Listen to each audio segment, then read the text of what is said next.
Bonjour à tous, bienvenue sur ma chaîne. Aujourd'hui, je vous propose de découvrir ce que j'appelle la sainte quadrilogie de la divination.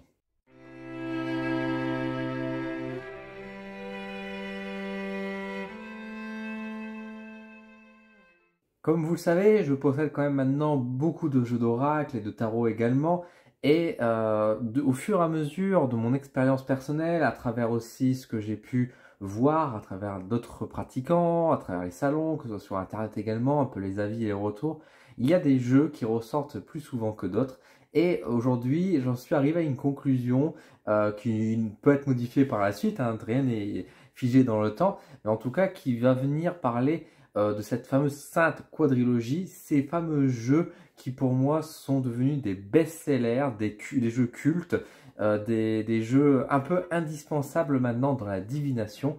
Je vais vous en parler et les présenter. Avant de vous les présenter, vous savez sans doute desquels je parle actuellement. Mais avant ça, je tiens à préciser que je parle bien de jeux d'oracle. Je ne fais pas mention de tarot qui pour moi est aussi un excellent outil de divination entre autres. Mais je ne parle pas également des runes, je ne parle pas des hogam, je ne parle pas de d'autres outils de divination. Là, je m'arrête uniquement à ce qui concerne les jeux d'oracle. Et je précise bien aussi d'oracle fait pour faire de la divination, pour répondre à des questions, car aujourd'hui il existe aussi beaucoup de jeux d'oracle pour le développement personnel, qui sont avant tout des jeux psychologiques de développement personnel, mais qui ne sont pas forcément des jeux de divination. Donc là, je vais m'intéresser vraiment à des jeux qui sont faits pour regarder l'avenir, pour répondre à des questions. Et ces jeux, je vous les présente, les voici. Alors vous les reconnaissez probablement parce qu'ils sont très connus. Il s'agit de l'oracle Béline, l'oracle G, l'oracle de la triade et l'oracle des miroirs. Pour moi, ce sont 4 jeux qui, vraiment, dans le monde de la divination, dans le monde de la spiritualité, c'est des noms que vous avez forcément entendu parler, que vous avez forcément vu. Quand vous allez voir un voyant, une voyante, c'est fort probable qu'il possède ce jeu-là, qui est également utilisé. Ce sont des jeux qui sont sortis plus ou moins longtemps, mais qui, malgré les années, sont édités, réédités, réimprimés, parce qu'ils voilà, ils font partie des jeux que les gens demandent, que les gens recherchent. Quand on veut faire de la divination, on prend ces jeux-là. Et je suis envie de vous montrer dans cette vidéo les raisons du pourquoi et du comment, pourquoi ces jeux sont devenus cultes, quels sont leurs avantages, mais aussi leurs inconvénients. Un très bon voyant ne possédera pas forcément ces 4 jeux, mais possédera au moins un de ces jeux-là à mon sens. Et pourquoi qu'est-ce qui fait leur force, qu'est-ce qui fait un peu leur faiblesse? Je vous propose de faire un petit tour et vous montrer aussi pourquoi, en fait, si on veut répondre à des questions, on veut faire des tirages, pourquoi un de ces 4 jeux, selon celui qui va vous parler le plus, peut devenir rapidement un indispensable et un jeu que vous allez toujours avoir de côté. Les gens qui possèdent ces jeux, de toute façon, en général, l'ont acheté à un moment donné, le disent peut-être pas tout le temps, mais en tout cas, ne se séparent pas de ce jeu-là. Quelqu'un qui a acheté un oracle Béline, pour moi, par exemple, même s'il ne l'utilise pas tout le temps, il va peut-être vendre d'autres jeux, mais il ne va pas vendre son Béline, parce que ça restera un jeu auquel il sait que s'il doit répondre à des questions, il répondra. Alors bien évidemment, encore une fois, il y a des gens qui n'aiment pas du tout le Béline, il y a des gens qui n'aiment pas du tout la triade. Ils ont leur avantage, leur inconvénient. Et chacun a ses goûts, mais en tout cas, c'est très rare. Je pense que même je connais personne qui déteste ces 4 jeux pour faire de la divination. Alors on peut très bien utiliser encore une fois, comme je vous dis, le tarot ou d'autres objets ésotériques. On peut utiliser aussi le 32 ou 52 cartes, évidemment. Mais en termes d'oracle, encore une fois, si on reste sur les oracles, pour moi, ceux-là font partie de la sainte quadrilogie, donc de la divination en termes de jeu. Et je vous propose donc de faire un petit tour justement à travers ces jeux, alors sans refaire une présentation complète, parce que ces présentations, vous les avez vues sur ma chaîne. J'ai d'ailleurs fait des vidéos d'interprétation pour chacun de ces jeux, donc vous avez également plein d'outils pour pouvoir vous aider à comprendre les différents oracles. Mais je voulais vous parler un peu plus donc, des différents jeux, un peu à part, je reviens dans cette vidéo, et vous dire qu'est-ce qui est bien, qu'est-ce qui n'est pas bien. L'Oracle Béline, qu'est-ce qui fait la force de l'Oracle Béline? Oracle Béline, c'est un très vieux jeu, hein. C'est un jeu qui a été sorti il y a très longtemps, qui est connu surtout pour ce format-là, mais qui existe également sous d'autres formes. Notamment, il y a un jeu qui s'est fait un peu plus connaître à travers le Béline avec d'autres illustrations. Celui que je vous présente, c'est un peu l'original qui était sorti il y a très très longtemps. Alors justement, par rapport au deuxième jeu que je ne possède pas, le nouveau Belline qui est sorti avec les nouvelles illustrations de Gabriel quelque chose, donc pardonnez-moi si je n'ai pas le nom en tête, moi je préfère largement ce Belline-là à celui du nouveau qui est sorti récemment. Je sais qu'il y a beaucoup de monde qui préfère le nouveau parce qu'ils trouvent que les illustrations sont plus parlantes.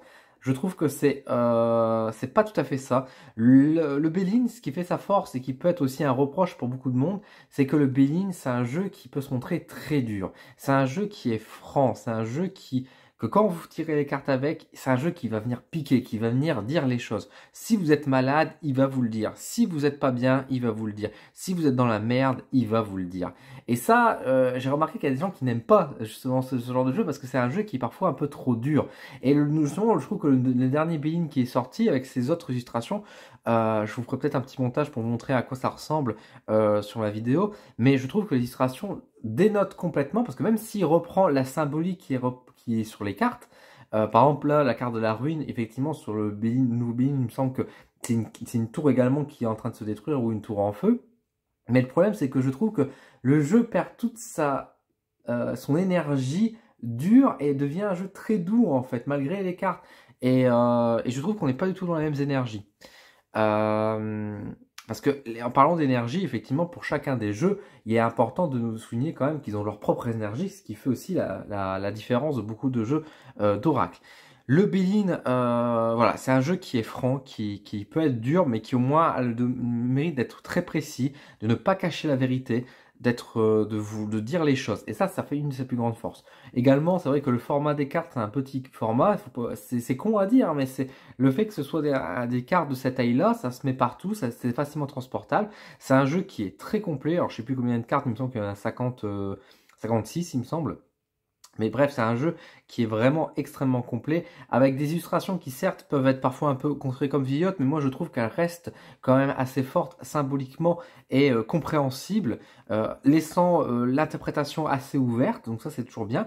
Le Belline en plus, si vous voulez vous intéresser encore un peu plus, vous avez également toutes les symboliques de l'astrologie qui est placée au-dessus. Alors il faut connaître les symboles, mais encore une fois, ces symboles-là ne sont pas obligatoires pour connaître le Belline et pour pouvoir s'en servir. C'est un jeu qui, même pour les personnes qui voudraient débuter, alors je dis pas qu'il est facile à prendre en main, il faudra sans doute un peu plus d'entraînement, mais c'est un jeu qui peut être tout à fait être utilisé et qui peut, même sans lire forcément les symboles astrologiques, être utilisé. Il y a beaucoup de monde qui se sert par exemple du Belline sans lire forcément le symbole astrologique qui est au-dessus. Vous avez aussi les petits mots-clés, alors qui ont parfois perdu un petit peu, on va dire,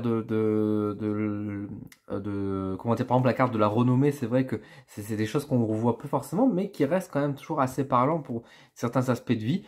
Bref, c'est un jeu pour moi, de toute façon le Belline, c'est le jeu par excellence que j'utilise pour mes consultations générales. J'ai essayé malgré tout de le remplacer, hein, de trouver d'autres jeux pour varier un peu les plaisirs. Mais il n'y a rien à faire. Le Belline reste le jeu par excellence qui revient, avec lequel j'arrive à être le plus précis, le plus connecté. Par exemple, quand je vous disais les mots-clés qui sont parfois un peu dénotés, par exemple le mot cloître, effectivement, c'est plus trop un terme qu'on utilise aujourd'hui. Mais en tout cas, c'est un jeu voilà, qui fait de sa valeur par sa puissance, par son caractère, par son côté tranchant. Même si effectivement, quand on voit les illustrations, etc., on voit clairement que c'est un jeu qui est vieillot, etc. Mais malgré tout, il parle, il est utile, il est fort, quoi. Donc le Belline fait sa force à ce niveau-là. Quand j'ai dit la faiblesse du Belline, c'est qu'effectivement, bah, encore une fois, il est vieux. C'est un jeu qui peut être parfois très dur également. Donc c'est vrai que ça peut poser problème à certaines personnes qui aimeront un jeu un peu plus doux, un peu plus simple peut-être sur certains aspects, mais le Belline reste une valeur sûre, vous ne serez pas déçus avec ce jeu. Ensuite, je vais essayer de faire dans le temps aussi, peut-être que je connais pas tout à fait les dates de sortie, mais bon, je fais un peu à mon ressenti. On a également maintenant la Triade. Alors la Triade, c'est un jeu que j'ai reçu plus ou moins récemment, c'est un jeu que je connais très bien parce que voilà, j'ai eu beaucoup de monde l'utiliser, ma mère le possédait, mais je ne le possédais pas personnellement parce que ce sont des jeux qui deviennent un peu compliqués aussi à trouver pour certains. Et c'est vrai que la Triade fait partie de ces jeux un peu compliqués malgré qu'ils soient réédités. La Triade est un très bon jeu également. Les cartes sont cette fois-ci un peu plus grandes. C'est un jeu qui est, par rapport au Blind, forcément un petit peu plus moderne, mais qui reste quand même un petit peu vieux. c'est pas vieux négativement, dans le sens où on voit que c'est une autre époque. C'est un jeu que, par exemple, c'est vrai que typiquement dans notre ambiance et dans les jeux qui sortent aujourd'hui, on voit clairement qu'il fait la différence. C'est pas le même type de jeu que les jeux qu'on voit aujourd'hui. Ce qui fait la force de la triade, c'est que c'est un jeu qui est très riche. C'est un jeu qui est extrêmement symbolique et comme vous pouvez le voir, au niveau des illustrations, au niveau des images, c'est un jeu qui voilà, a beaucoup une symbolique qui est assez forte et en même temps qui peut donner beaucoup de plus ou moins de détails. Vous voyez également qu'il y a aussi beaucoup de mots qui sont placés comme ici, on peut lire le mot bénédiction. Parfois des mots qui sont un peu difficiles à lire, mais pareil avec l'alphabet grec qui ressort ici. Donc on a vraiment une image, une ésotérisme, genre un ésotérisme, ça veut rien dire ce que je veux dire. Bref, on sent que c'est spirituel, on sent que c'est un jeu qui est très connecté, très profond, très connecté également. Et ça fait un jeu qui, du coup, est très fort. On a également des cartes aussi qui peuvent être un peu dures, comme la carte, là je vous ai montré, il y avait la carte de l'arme, mais il y a la carte de l'adversaire aussi, qu'on voit que c'est tranchant. Et c'est ça aussi qui fait la force pour moi des jeux, des bons jeux d'oracle, de divination, c'est que c'est des jeux qui osent sortir des cartes qui sont très noires, très difficiles, très dures, parce que bah, la vie est dure également. Il y a beaucoup de jeux d'oracle qui sortent en éclipsant beaucoup, en faisant un euphémisme, j'ai envie de dire, sur les cartes un peu négatives. Mais le problème, c'est que la vie n'est pas toute douce, et même si on part sur un élan positif, bah, la vraie force, c'est quelqu'un qui, justement, face à la carte de l'adversaire, arrivera à quand même voir le positif derrière.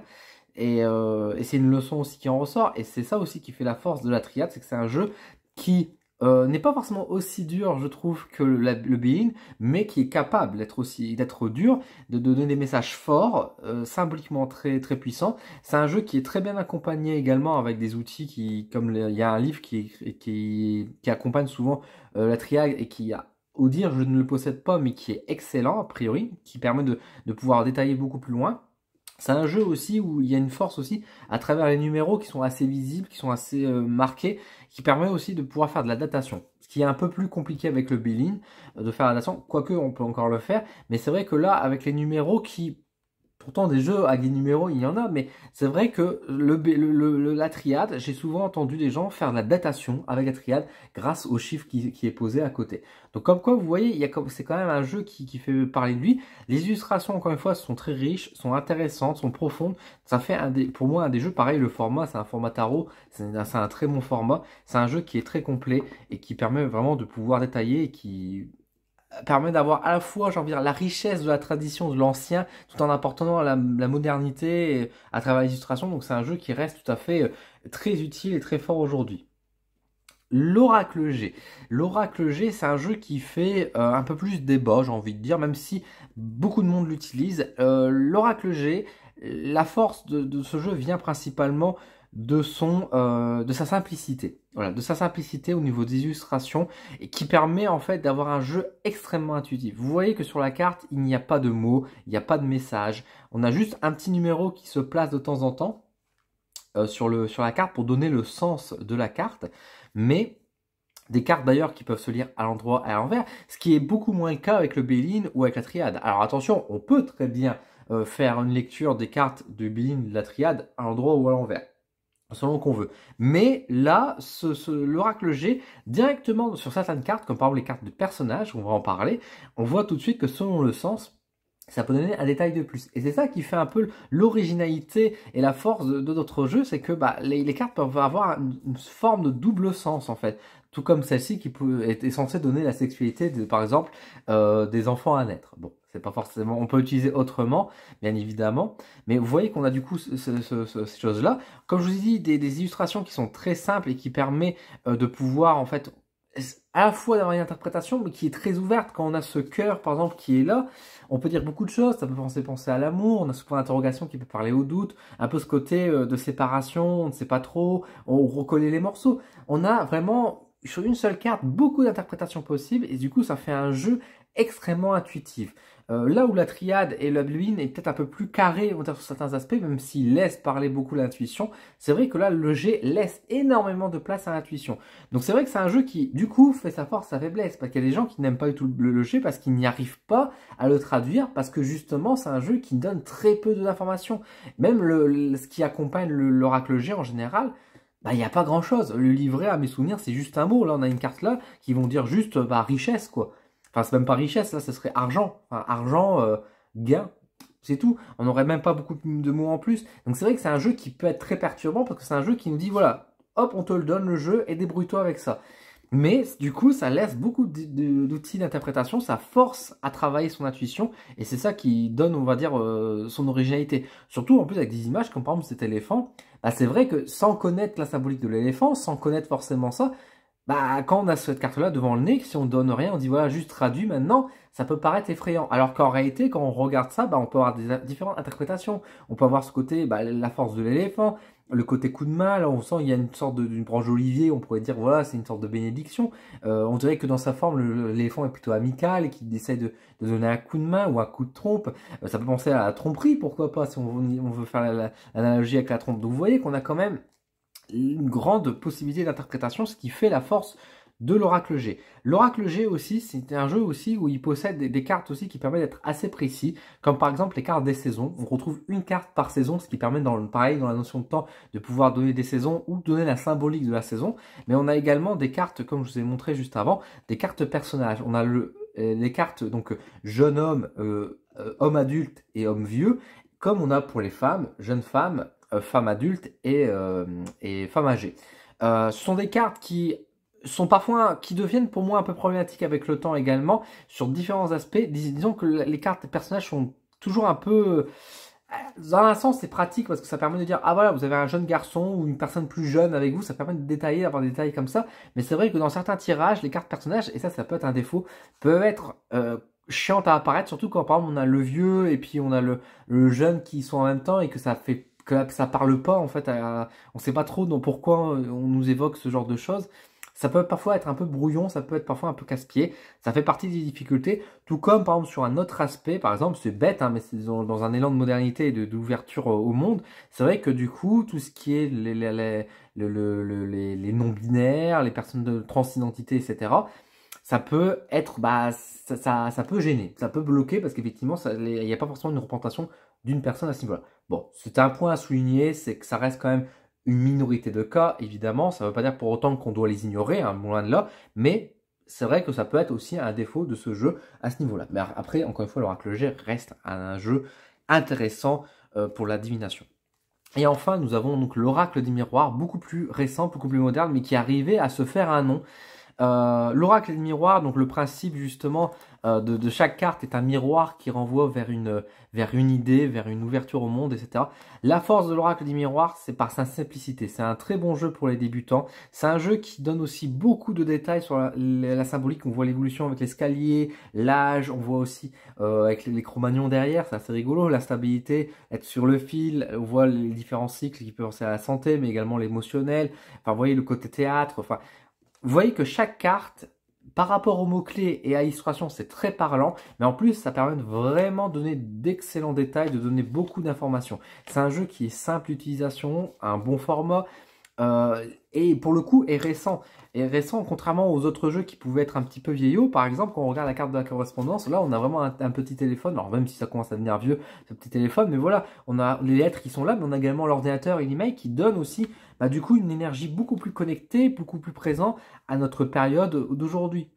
Regardez la carte Carrefour, elle est excellente. On a vraiment ce côté croisé de chemin. On va où? On a différents chemins différents. La décision, le choix, le destin, l'action. Voilà, on sent tout l'histoire du Carrefour, c'est cette indécision qui peut être posée, ce voyage. De même, on voit le beau temps, on voit le mauvais temps, donc les mauvais choix. Enfin, vraiment, vous voyez qu'avec l'Oracle des miroirs, c'est un jeu qui est pareil, qui a la force de l'intuition, parce que les illustrations permettent de pouvoir vraiment se connecter et lire beaucoup de choses, tout en donnant beaucoup de détails.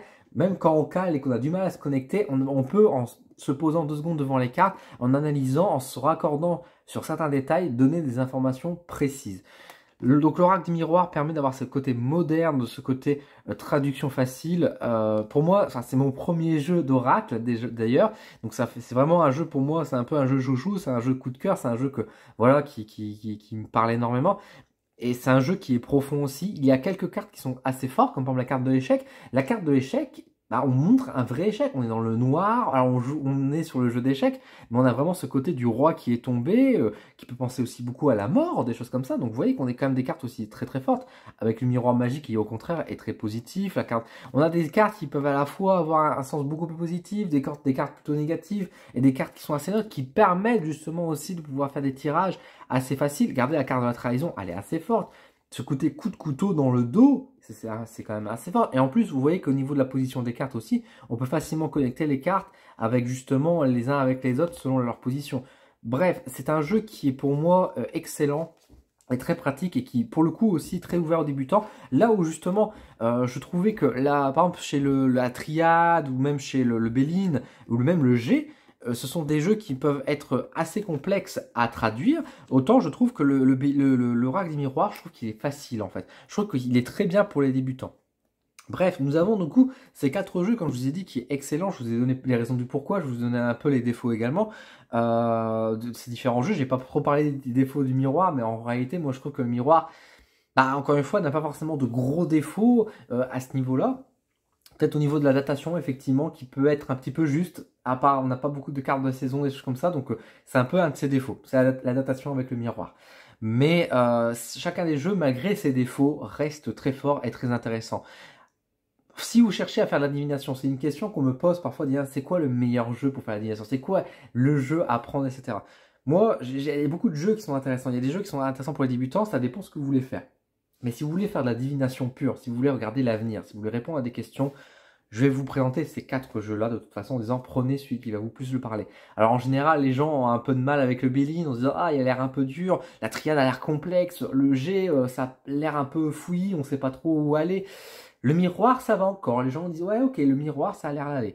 Mais encore une fois, il n'y a pas un des 4 qui est meilleur que l'autre, ils sont tous différents, ils ont chacun leur avantage et ça va parler à beaucoup plus de monde. J'ai vu beaucoup de monde faire d'excellents tirages avec l'oracle G par exemple, tout comme des gens faire avec l'oracle Béline d'excellents tirages, de même que la triade. Chacun va trouver celui qu'il préfère, les goûts et les couleurs, chacun aura son opinion là-dessus. Et puis vous savez qu'en plus moi, avec les jeux que j'utilise, les jeux d'oracle, moi je considère qu'ils ont vraiment leur propre énergie. Je considère que ces jeux-là sont comme des amis.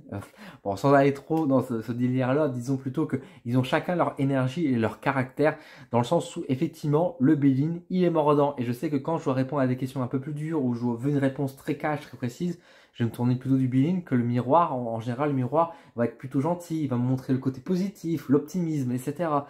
Si je veux des réponses plus, on va dire, liées à une personne, etc., là, je vais peut-être plutôt utiliser le G en utilisant justement les cartes personnages.